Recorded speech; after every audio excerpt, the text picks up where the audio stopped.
As I said at the beginning, I'm Tom Brake. I'm the director of Unlock Democracy. And today we have a webinar which is part of Black History Month. And we have some very, very experienced campaigners with some real insights into diversity issues, particularly in politics, who are joining us tonight. And I will introduce them in the order that I'm going to ask them to speak. And each of our speakers will speak for roughly 7 or 8 minutes. And then we should hopefully have a decent chunk of time available for questions. So as I said, please put your questions into the Q&A function. So our first speaker is going to be Jovan, who is a political campaigner who had I'm not sure whether it was the pleasure, but certainly probably one of the most interesting political experiences during the last general election, in that he stood against Nigel Farage in Clacton. So an eye-opening experience, I'm absolutely certain, and has also worked for the Labour Party in their HQ, with the leader of the Labour Party, no less. We've also got Amna Ahmed, who's a very experienced campaigner as well, who was a parliamentary candidate in both the 2015 and 2017 general elections, and is currently the Lib Dem vice president, but most recently the campaigns and advocacy lead for the Democracy Network, an organisation that Unlock Democracy does an awful lot of work with in partnership.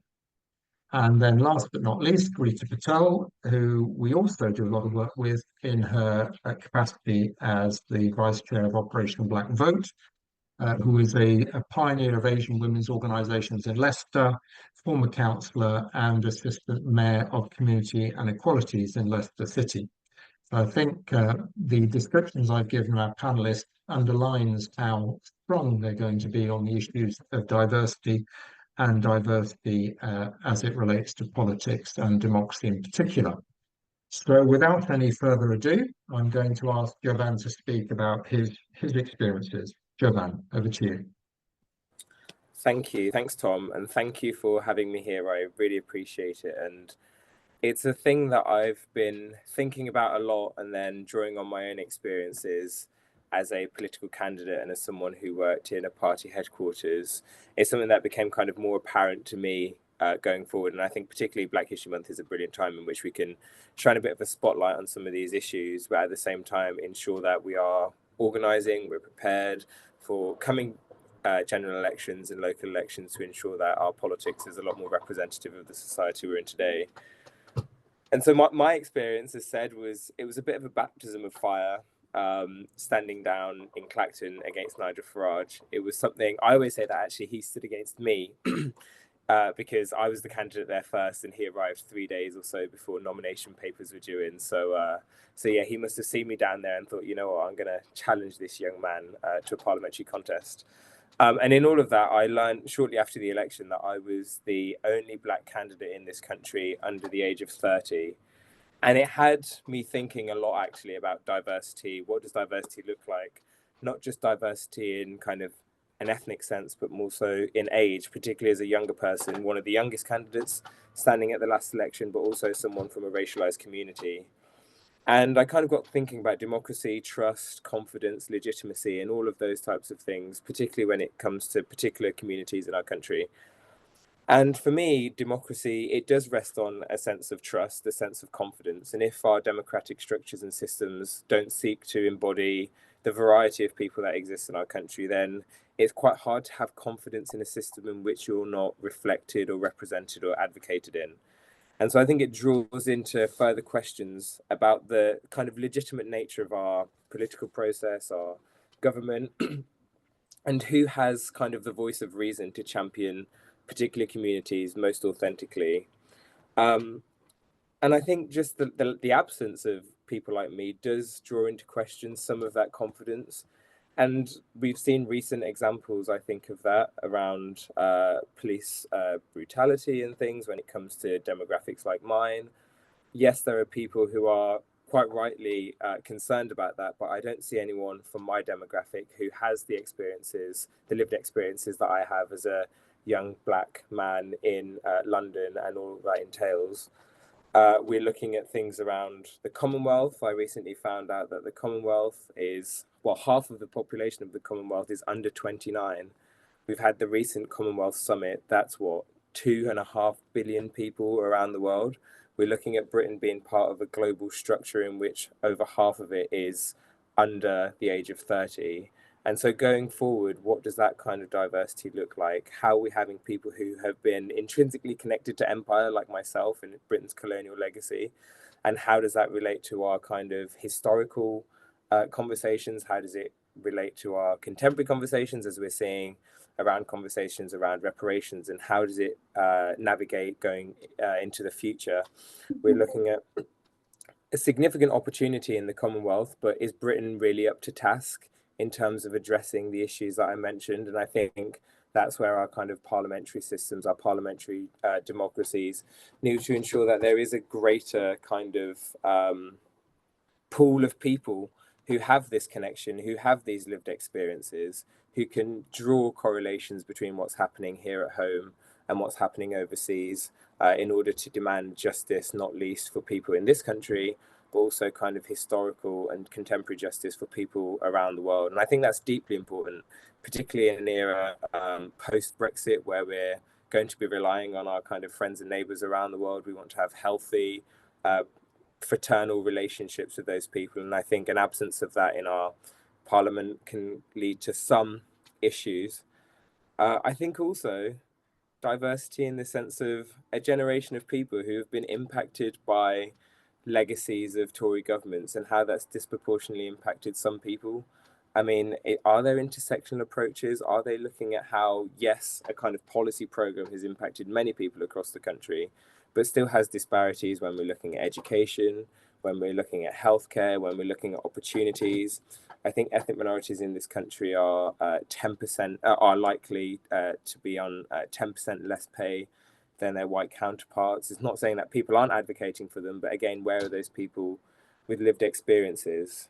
And then I guess in turning to my own campaign in Clacton, one of the things I found most difficult was, because I guess I was by myself, the nature of the contest was not so much as a kind of equal political candidate, I very quickly found out, due to the dog whistle nature of the campaign, but more in the sense that I was an object of conversation in those debates.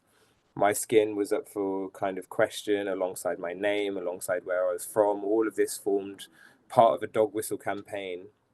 And I think we need more people to stand. We need more people like us. We need more people from a younger background, because it can't just be me, firstly. But in all of that, it can be slightly demoralizing when, in a kind of contest where you assume you're an equal, having your own identity challenged rather than the ideas challenged. If there were many more people standing in our elections, we probably wouldn't have the same type of politics that we're seeing at the moment. And I think, furthermore, in having diverse ethnic groups standing forward for election, it also represents the essence, what I think, of British democracy. We're not this monolith and homogenous group of people all with the same ideas. Some of us are socialists, some of us are liberals, some of us are social democrats, some of us are conservatives. And I think that's really important to highlight, to show to the country that actually in this group of people, where people come from all over the world and who are British at their core, they do have a range of opinion, and that needs to be championed and channeled, because that is a legitimate expression of political thought in the country.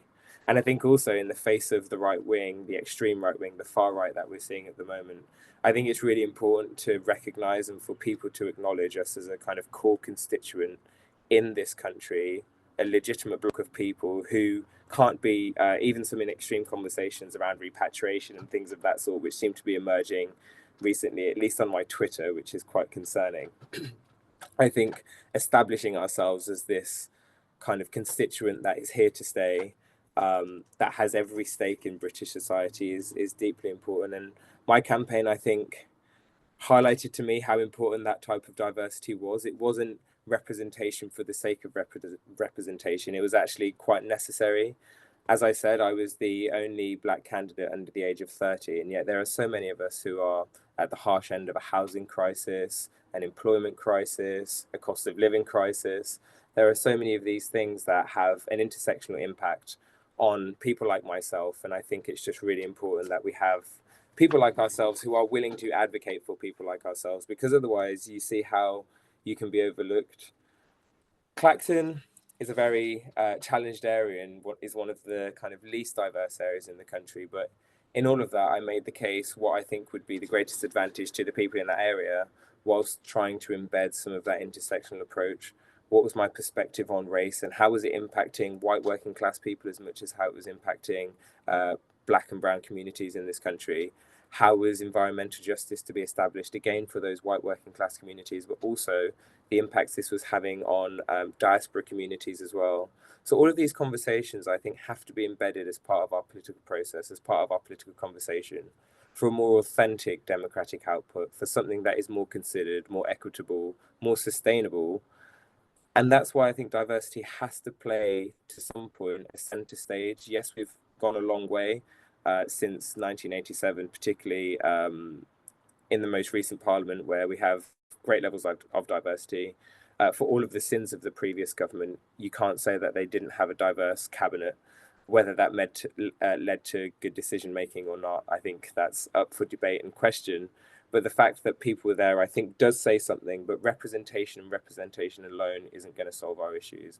It's about the fundamental politics and the perspectives and the intersection that can be placed to ensure that our country is better for today, better for tomorrow, and also better with our friends and neighbours around the world as well. So those were some of the conclusions that I found from working in Labour HQ about the importance of diversity. It became, as I said, ever more apparent throughout my campaign against Farage, who used my identity and, ironically, identity politics, despite their disdain for it, as a weapon in their electoral efforts.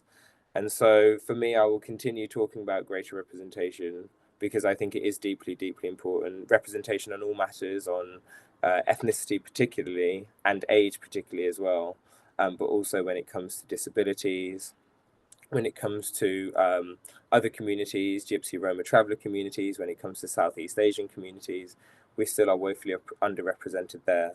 And I'm really grateful for Unlock Democracy and putting this event on, so we can highlight some of the issues, but also some of the opportunities that I think the future may take in trying to address this issue. So thank you. And that was my experience.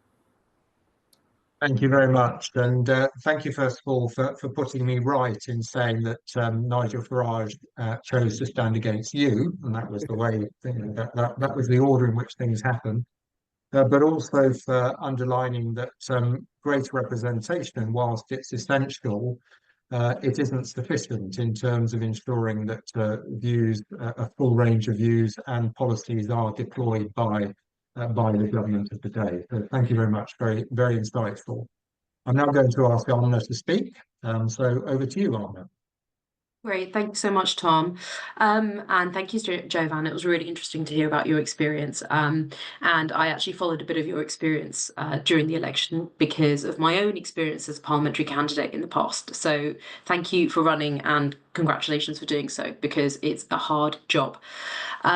So in my experience of this world of thinking about representation and thinking about the politics of it and thinking about what democracy looks like, particularly with, and I've been thinking about that overlaid with Black History Month, because that's sort of, we're here as part of that as well. And that led me to think about a few things and to pull out a little bit of data that may be interesting to people when we think about the parliament that's just been and the parliament that we have today.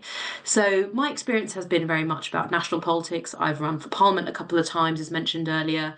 I work with a number of democracy sector organisations, including Unlock Democracy, who are passionate about diversifying the way that our system works. And that actually doesn't just mean the candidates in the system. So thinking about, the sorts of experiences that, for example, Jovan, you had and others had within this election cycle at the national, and actually, if you think about council elections, the local level too, which I'm excited to hear about more from Rita as well.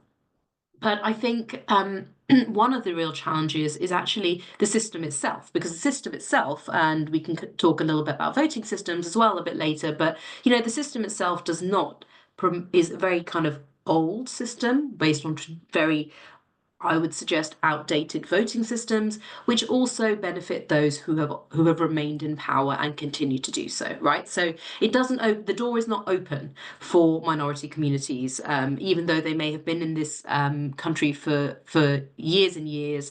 My own family is Pakistani and came to the UK in the 1960s. But when you look back in history, the first records of, for example, black sailors in Liverpool or black members of society in England actually goes back further than Tudor times. So it's not a new community we're talking about here, but we are talking about a new attitude to what it looks like to be British and not white and be attempting to get into power, right? So these are a number of barriers that we're looking at there.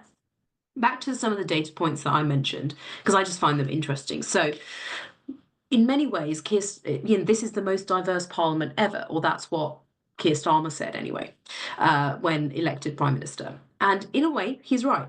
But in lots of ways, he's wrong, because there's so much more that needs to be done to actually diversify the parliaments and the local councils and those structures of power that I've referenced. So, I mean, in the last parliament, the 2019 to 2024 parliament, only 8 MPs, so out of 650, declared themselves as disabled. The number for this parliament is similarly low. If it was representative of the disabled population in the UK, it would actually be approximately 156 MPs, right? So it's really very low. We have 41% of female MPs, so 263 MPs. That's the most ever. We've got 14% of MPs now who are from ethnic minority communities. I've been sort of changing my language a little bit. I've been using ethnic minority communities. That's also part of my job title as the Vice President of the Liberal Democrat Party. But I also appreciate some of the language has changed. So you might hear me talking about minoritized communities or the global majority. So bear with me. I'm working out my language too. So 14%, which, is, again, better than ever before, but it's still not the 18% non-white population that we're now looking at in the UK as the results of the last census. 64 MPs in this current parliament have declared themselves to be LGBTQ+.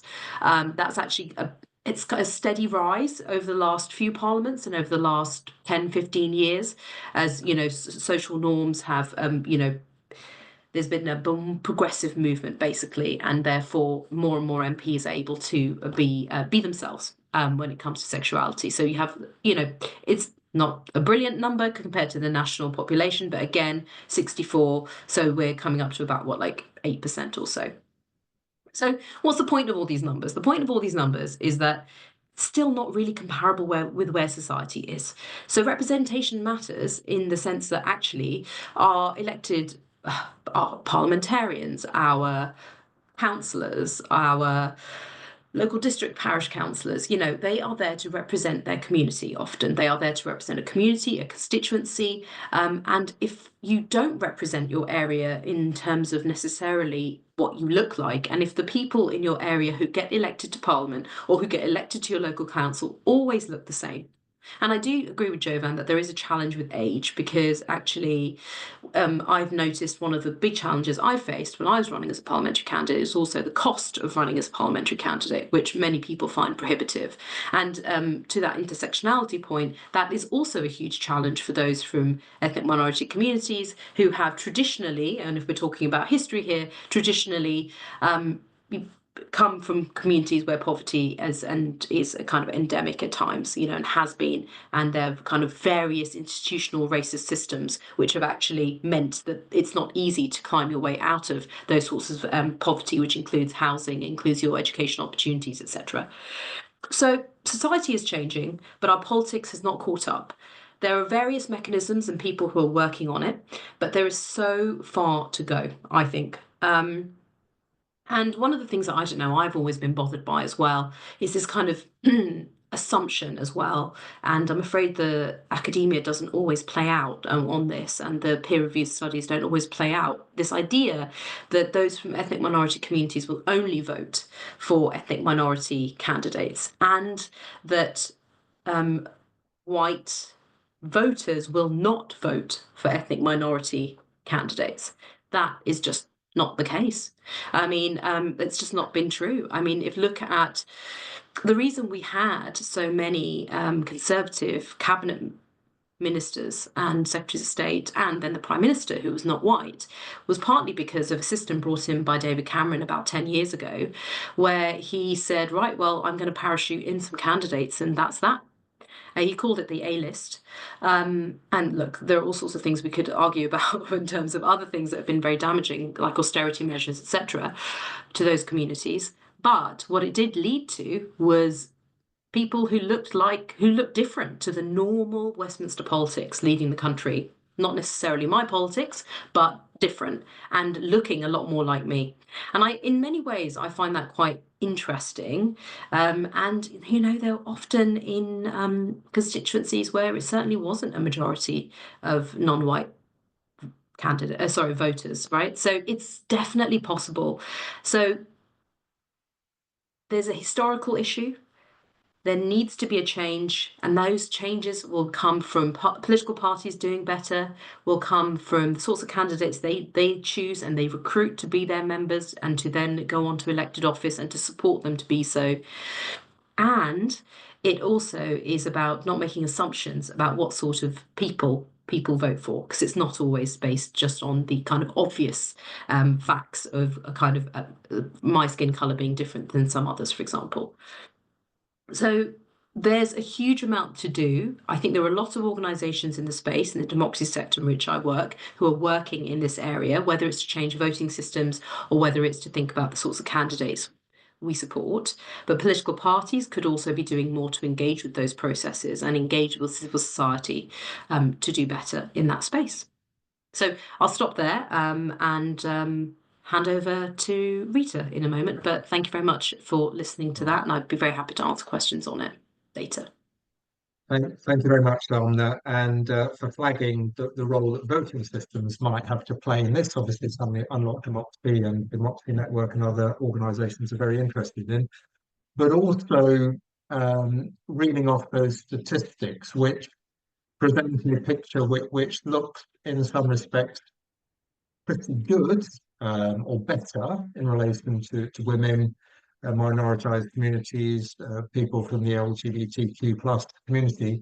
But you rightly flagged that one area where I think representation is failing abysmally, and that is in relation to people with disabilities.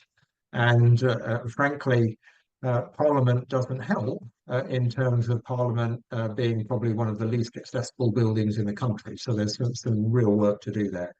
But finally, our final speaker, Rita, who brings a wealth of experience on these issues through Operation Black Vote and also her own political career. And we look forward to hearing you speak, Rita. Rita, over to you.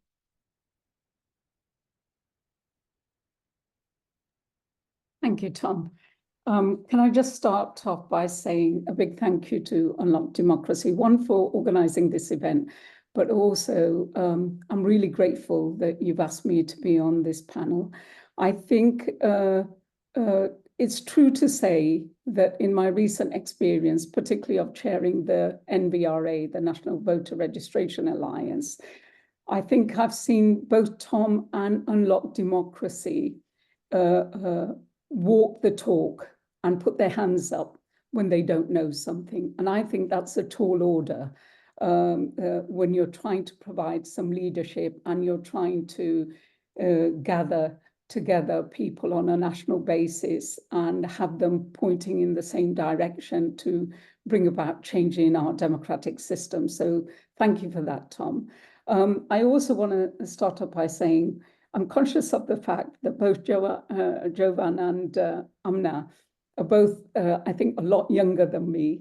I think I absolutely agree with the sentiments they express about needing more younger people to be involved and visible in the representation in our democracy. And that's, in fact, one of the key things that OBV is committed to do.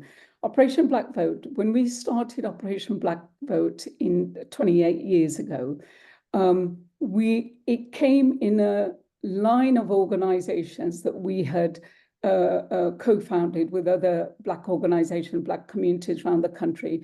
Firstly, the National Black Caucus in the early 80s, and then that was followed by a think tank that we established called the 1990 Trust, which no longer operates, unfortunately, because of a lack of funding a little while ago. We had to close it down.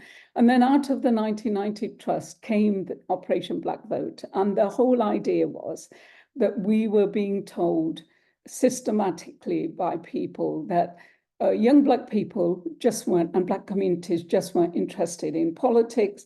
And that's why we didn't have the representation. And also, we were finding that although we were winning the arguments, but not necessarily, we didn't have the numbers of Black people, Black communities registering to vote or taking an active interest in party politics and engaging with that.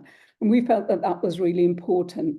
And when we first established the organization, the first MP shadowing scheme we started with, we had 25 places available and 650 people applied at that time, which showed very clearly what a lie it was to say that Black people just weren't interested in politics. But you try and get into the party political system even now, and unless you have the context, unless you have some awareness of how the system works, what the checks and balances are in the system, actually, you've got very little chance of being able to make headway. My experience has been, as a Black woman, I mean, I was active in politics since my teenage years because I just felt so strongly that, you know, I wanted to be part of creating a better world. You know, I remember my mother sitting my brother and I down when we were about 9, 10 years old and telling us, anybody can put a roof over their heads and earn enough money to have food in your bellies. But what makes a difference in the world is when you improve the life of others. And it's every human being's duty to leave the world in a better state than they found it.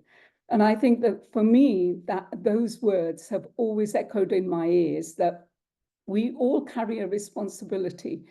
But what I've found through my work in the women's organization and all the work I've done across organizing in the Black communities, i.e. African, Caribbean, and Asian communities, is that actually the difference between the people who achieve success in inverted commas and those who don't are the kind of opportunities you've had along the way and the kind of support that you've had along the way. And if we want to make a difference in the democratic system, and as Black communities have representation, then it's really important, one, that we provide political education. In this country, we don't teach young people, children at school, how the political system works, what the checks and balances are, how, you know, who you can go to for what kind of representation and what kind of voice in terms of making sure that the needs of your communities are met. And I think one of the things that has always stood us in good stead is, as a group of people, both in the women's organization and across the National Black Caucus, we tasked ourselves firstly and foremostly of understanding the system that we're dealing with. And I feel quite sad that 3 or 4 decades later, we're still in a position where we don't seem to have made the inroads to make sure that the education system recognizes the need to teach people about politics, party politics, and how that operates. So it's still a little bit of a hit and miss affair as to what people do, but things have improved. When we started out in the 80s, I remember I worked on the first election that Keith Vaz, Bernie Grant, Diane Abbott, and Paul Botting got elected. We had 4 Black MPs. My definition of Black is African, Caribbean, and Asians. So we had 4 Black MPs at that stage. It makes me enormously proud to say that, you know, we still have a long way to go, but we've got over 85 MPs from Black and minority communities at the moment in this parliament. It's been a long time coming, a very slow process, and we still need to work harder. But I like to think that OBV has played a part. One of our alumni, I think one or two of our alumni stood in the election this time round, and I think one got elected. But certainly the point of it all is that actually we need to, as Black communities, we need to mobilize, educate, and make sure that our voices are heard. We also, across the lifetime of OBV, we've done mentoring schemes, we've done civic leadership schemes with local authorities. So we have Black magistrates, more Black magistrates than when we started. We have more local authority councillors. We have a lot more people, parents being able to take part on governing school governing bodies, and also things like non-exec boards within the NHS.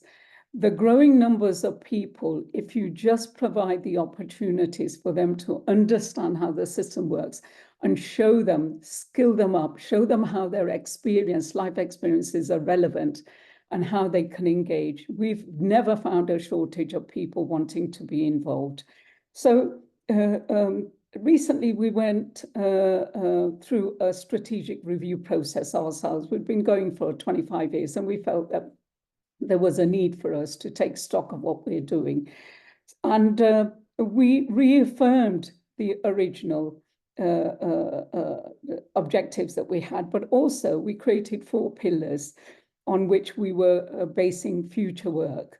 And those 4 pillars were, for us, political education, political participation, political representation, and promotion of equality and human rights. And what we found was that during austerity over the last 14 years or so, and also since COVID, we found that a number of national Black organizations who used to deal with different aspects of Black community needs have gone to the wall because they couldn't sustain their funding. New ones have emerged, but I think we're all looking at what can we do that supports collaborative working, supports partnerships, and that we can do more with whatever limited resources are available. So that's a big challenge going forward. I think some of the newer issues that have come to the forefront and that we certainly want to tackle as we move forward is around electoral and constitutional reform, climate change and its effects on the Black communities, not just in this country, but globally. And also, I mean, more recently, just on Sunday, our chair, David, was speaking at a reparations conference, and the impact of colonialism and the impact of successive British governments, I think. We still live in denial about the impacts of colonialism and the need for us to actually address some of those issues. They're uncomfortable issues, and a lot of people find it difficult. And unless you educate young people and unless you teach them the relevance of what our own history and what's happened historically and how that still impacts on us and what's happening in the world today and also in this country today, and the choices that they have, we're never going to be able to move forward. So those were the, as we talked to stakeholders, those were the important issues that they felt that we should be working on. I think the most recent general elections and the roadshows that we did with, in partnership with Black Equity Organisation and also some of the national hustings that we did, we realised that, you know, local communities, local Black communities in different parts of the country, like Manchester, Birmingham, Cardiff, were telling us that actually they needed more presence and ongoing support in terms of mobilising, getting voter registration, better educating their local communities in politics and what was happening at a local level in local government and how that operates and how they can have an impact on that. And I think we learned very quickly over the years that if you're not at the table, then you're on the menu. You know, we need to be active and we need to be part of the decision-making processes. I think there's no doubt that there's been despondency, and I wouldn't just say within the Black community around politics. I think also a lot of white working class people feel really disenfranchised with how politics is done. Dare I say it, but people have said again and again that they feel the honesty and the integrity and the trust has gone out of politics and politicians. They no longer, even those who go out to vote, no longer believe that the promises that are being made are going to be delivered upon. So collectively, regardless of what political party we're from, collectively, we need to work together in order to earn that trust again. And OBV, of course, right from the beginning, we have worked across all political parties and worked with whoever's in government in order to make changes. But we continue to try and support political parties or work with political parties to address their own diversity issues internally. And we think that that's a really important part of the picture. I think people were feeding back to us that they seriously felt the political system's not working. And if you just look at the last general elections, there were record numbers of independent candidates who stood for a whole variety of reasons. And also, there are more and more local, small political parties springing up. People are registering as political parties because they feel that the existing main political parties no longer provide them with the choice that they need and no longer provide them with a voice. And I think other countries, going back to the Indian subcontinent, but also other countries have a history of having lots of local communities setting up parties and lots of local political parties engaging, not just at a local level, but also then forming coalitions to work at a national level. And maybe that's one of the things that we need to be starting to discuss. So certainly with civic, we're looking at citizens' assemblies, community assemblies, and how people can make their voices heard in communities through that. So the big question for us is, and that we constantly ask and try and address, is what does a 21st century democracy look like? What does this country and the people of this country need, and what do they deserve? Diversity should not be a label that we even have to discuss, given the makeup of this country.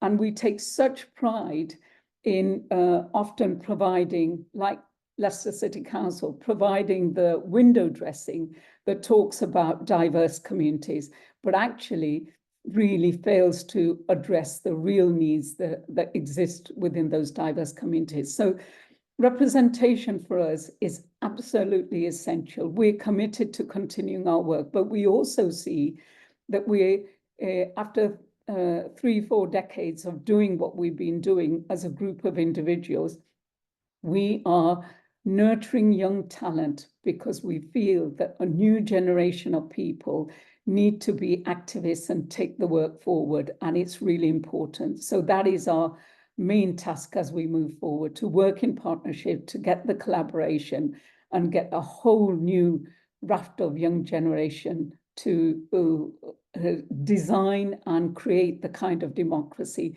that they want to take forward to build a better world for all. Thank you. Thank you very much, Rita. And thank you, first of all, for flagging the importance of political education. And we might have perhaps the best opportunity that there has been, because the government are committed to introducing votes at 16, something that Unlocked Democracy supports. But that has to go hand in hand with more political education in the school environment, so that young people are fully informed about our political system and why vote and so on. Just on the question of OBV, I can certainly confirm from my own experience that OBV are very, very effective at helping candidates from minoritized communities getting involved in politics and standing for elections at all different levels. Certainly that was my experience when I was a Member of Parliament. So now we're going to come to questions, and I'm going to ask just one question, and then we've got a number of questions that are starting to stack up in the Q&A. And that's a question for all of you, really. Bearing in mind the statistic that Amna quoted of 14% of members of Parliament in the present Parliament being from a minoritized community, how should Parliament look different? I mean, beyond simply having 18%, which would be I believe, the sort of national figure, but how would Parliament look different, or should it look different to what it looks now, in a way that would satisfy you that diversity is properly represented in our Parliament and is working effectively to deliver policies that, for instance, reflect the diversity of the United Kingdom? So, who, if anyone, would like to kick off with that question? I've got a few thoughts around that one, because it's something I do think about quite a bit, and particularly my experience working at the Labour Party and then being around the Labour Party as a whole is obviously we need to ensure that it is representative to the society we live in, so that means an increase by 4%. But in all of that, one of the things that struck me the most was also the backgrounds of people that we're kind of picking candidates from. So one of the things I noticed was in one of our selections where the shortlist was everyone was from a racialized background. Everyone was at the same college at Oxford together, and I think about 3 of them had been to the same school. And so that's something also that we have to consider, in the sense of, yes, we want to increase the ethnic representation of political parties and our parliament subsequently, but also it's looking at actually those backgrounds. It's not to say that we don't want those backgrounds, but I always thought, where are the nurses, where the NHS is made up of 50% racialised and minoritized staff? Where are the bus drivers who in London are largely from ethnic minority communities and upkeep the transportation system? Where are the people that come from a range of different backgrounds who are actually impacting and providing their perspectives in terms of policy development, not just more of the same types of backgrounds? Because I think that can breed further alienation in politics, because you can say, well, actually there's kind of an exceptional, not to say that these people are any more exceptional than anyone else, but I think the narrative can be seen as such that they're from a particular background, maybe a more elite background than communities from a more broader background, and it can be seen to be quite off-putting. So I think that's something that we have to consider. And then also, as a point was said, who are the gatekeepers? The gatekeepers largely are members. In the case of my party, it can also be trade unions. How are we establishing those relationships, and how are people better placed to ensure that when we increase it by that 4%, those people are well networked, and we can actually get to that because they have the contacts that are necessary. So I think that's a key aspect, is broadening the background of people who come from racialized backgrounds, but also being mindful of the gatekeepers that send our parliaments into place anyway. Thank you, Joanne. Some really strong points there. Rita Amna, would you like to come in on this question? I think Amna wants to come in first. If you don't mind, I'll be quick, Rita. So it's really interesting on that point, right? Yeah, because you're right, 14% and 18% doesn't seem that different. However, let's look at how it breaks down by the different parties. So 66 MPs from the Labour Party are from ethnic minority backgrounds, that's 16%, 14 Conservatives, 11.5%, 5 Liberal Democrats, 7%, and 4 Independent. So, you know, the percentage is different because depends on how many independents there are in total. But it's not great, depending on which party you're from. So if you're thinking, and, you know, I include the party where I'm doing some work in this space, the Liberal Democrats, in that.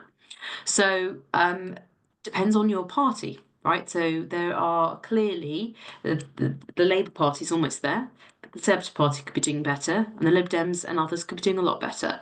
So I don't think it's just about the overall percentage, which is better than it was, but it is about the percentages within each of those parties, and then thinking about, you know, why is it that perhaps, you know, the backgrounds are perhaps a bit similar? Have we thought about the sorts of policies that we're talking about, the sorts of areas and constituencies. So I think there is a huge amount more that can be done. And I think the answer is within the political parties and how those parties approach selection. Thank you, Amna. Rita. Yeah, I agree. I agree with the points that Joanna and Amna have made. I think equality and diversity isn't just about percentages. I think it's a quality of contribution, and also about the quality of support people get if they stand for elected positions and actually get elected. Then what? And I've known even MPs, newly elected MPs, feeling really lost, and even with all the resources that they may be provided, feeling that they really need backup in order to be able to make sense of their jobs, and also to have effective representation. So I think numbers and percentages don't tell the whole story.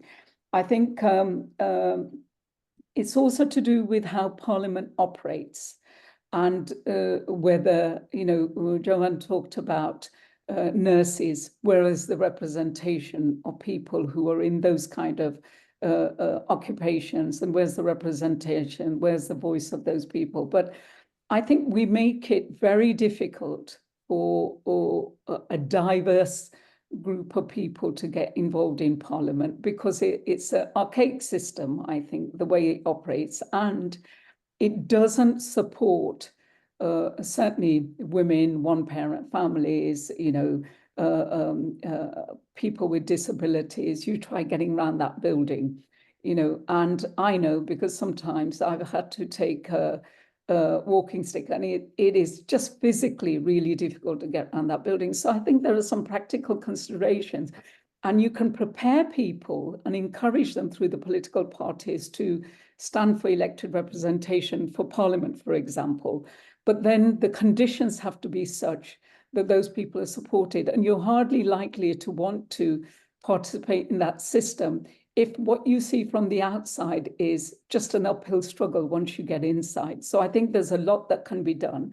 And I think the kind of ideal Parliament would be one that doesn't have to just look at numbers and percentages, but where the people can rely on, whatever the color of the skin, whatever the background of those people, that they would see equality and representation, fair representation, just representation for everybody as a priority, and everybody would make sure that that diverse range of views are being represented, and equality figures as a central tenet of any debates, of any decision making in Parliament.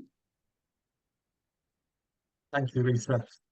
Rita, both you and Anna talked about disability, and this is an issue that's come up in the Q&A.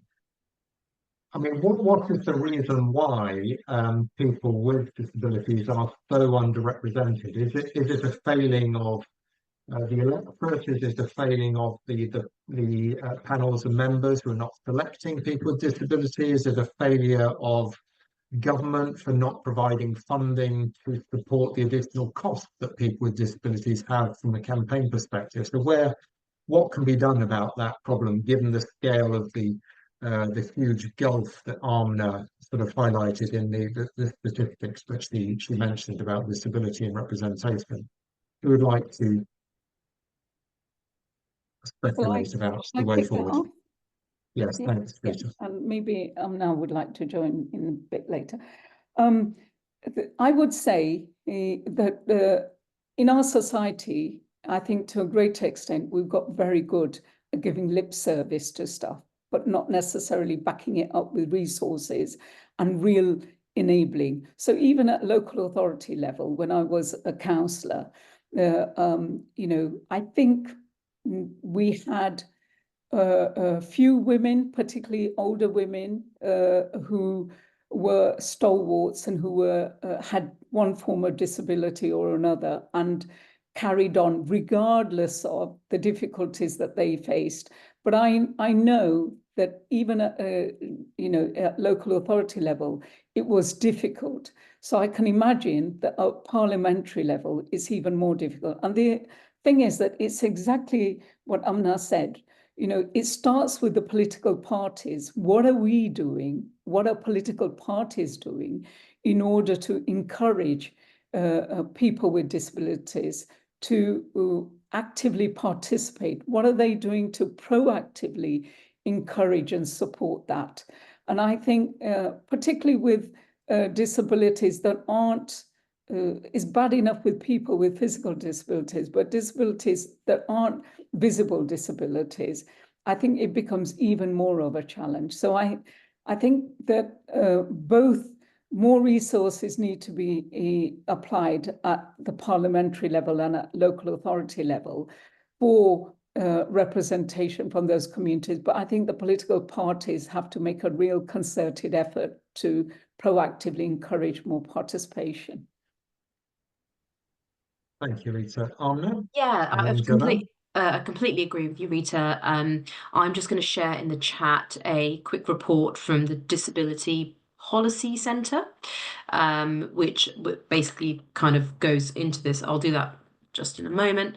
But basically, this report is a piece of work from the think tank that's specifically about disabled peoples and their needs, and particularly this one is about representation. So it talks a lot to Rita's points, particularly around the sorts of systemic change that needs to happen, that political parties need to recognise to undertake perhaps candidate selection reviews of their processes, and also this recognition, which I have seen in my own political party is actually very challenging, is to have a discussion about what a successful campaigning looks like. Does it if you are asking campaigners and candidates to always be knocking on doors, then those with physical disabilities are clearly not necessarily able to do that in the same way that others can do. So there's a sense of ableism, particularly within candidate selection processes.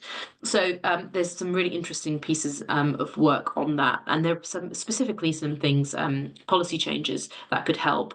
The access to elected office fund, that was that ended. That needs to come back. It's basically a pot of money that the government made available to candidates to help support them run, and for those with disabilities. And so I would ask this government to put that back in place as well. So there are some kind of specific policy changes that might support that, but there are bigger changes within political parties that are cultural as well as societal.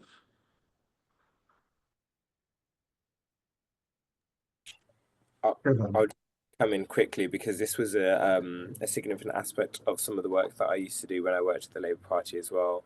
And I think cutting the Enable fund that was in place, which enabled disabled candidates to stand, is a significant barrier. And it was something that came up a lot when I spoke to members of my political party who wanted to stand, but because of their own circumstances, and we know the barriers that disabled people access when it comes to work, that fund was at times a bit of a lifeline or a bit of an encouragement on the part of the state to say, well, actually, you can go and do this, and the state does support diverse voices going forward. I also think it's something about a bit of a medical model. I think we're still kind of trapped in this view as medicalizing disability as something of an illness rather than catering our society to people who have disabilities. And I think still that kind of cultural cognizance on the part of people and our politicians who don't recognize disabilities and all the opportunities and aspirations and things that can contribute to our society, rather it's still seen as an issue. And so I think it is a case of a government having a clear and frank conversation saying, well, actually, we need to change how we approach kind of disability rather than disabled people having to address and reform how they conduct politics, because there are so many barriers when it comes to door knocking. Sometimes that's not seen as a legitimate way of campaigning, yet there's phone banking and there's a whole range of doing things. How are we making our campaigning and to be an activist and to be a party member more accessible and inclusive so these people then have the confidence to put themselves forward? But I think that's definitely a cultural issue that we all need to address within society, but most definitely in our political parties as well. Thank you very much, Jovan. We've probably got time for one, possibly two further questions.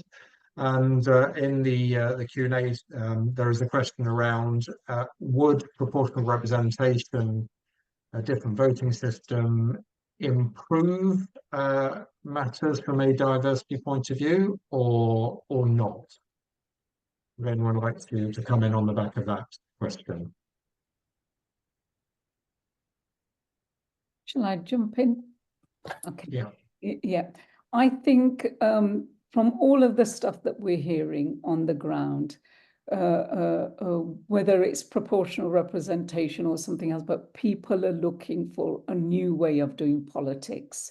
For a lot of people, proportional representation is something that they want to consider, but they want to consider it in an informed way. And that's why I think we need to have a debate in this country about electoral reform, about maybe even constitutional reform.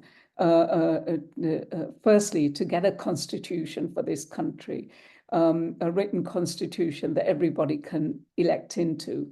But also, I think there is what we've noticed is because successive governments aren't hearing the message that we need to look at this and we need to have a proper debate. I think people are now finding their own ways of organizing and starting to make their voices heard, largely in local government, because they see that as the most accessible. And therefore, they're organizing in neighborhoods and small communities in order to challenge representation at local levels. But I think also we're now beginning to see independent parties popping up around the country, and certainly citizens' assemblies really taking